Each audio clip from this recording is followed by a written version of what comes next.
नुखाबाय जानांगौ सोरबा सोरबा ससियेल मिडियाफोराव भिडिअफोराव जोंनियाबो जायखिजाया मा होनो मानास आरो बाक्सानिया अमा मासे नागिरना दोनखानो हागौ बारा बया जायाखै आरो नागिरना दोनखाबाबो बायना सायना होनानै दोन बुन्दुमोन अमाखौ रेडि लाखानाया मोजां आरोना जायखिजाया ग्रिन सिगनेल फैखाबाय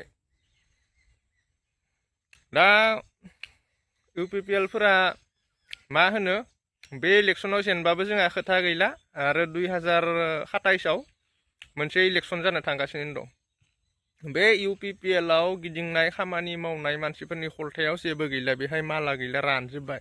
बिथांमोना मा होनो बिपिएफ सरकारखौ माने हजमखौनो खालामनो हायाखै मा होनो बिटिसि इलेक्सनाव दि बिथांमोना जेनबाय बे बाथ्राखौ हजम खालामनो हायाखै आरो नै दा मा होनो आसाम बिधान सभा इलेक्सनाव बिथांमोना दोखो दोखो मोखौ बोरायफोरबायदि जेननो थांगासिनो दं बेखौबो बिसोर हजम खालामनो हायाखै बेनिखायनो मा बुंबाय दं रायजो राजाफोरखौ जोंनियाथ' साथाम दिल्लीयाव एमपि जाबाय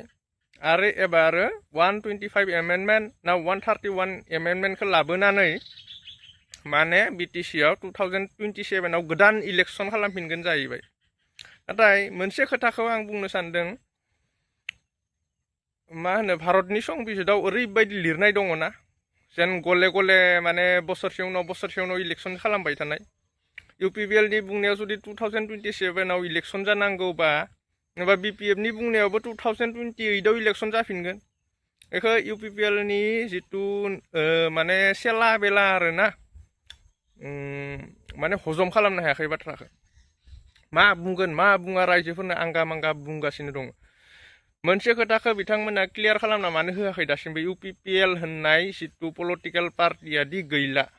प्रमद बर'आ दि इउपिपिएलखौ एंगारनानै दिल्लीयाव एमपि जाहैबाय बे खोथाखौ रायजोफोरनो माने क्लियार खालामना होआखै दिनैसिम बिथांमोना बे खोथाखौ मानो लाखोमाना दोननानै रायजोफोरखौ माने थगायबाय दं आरोना मा होनो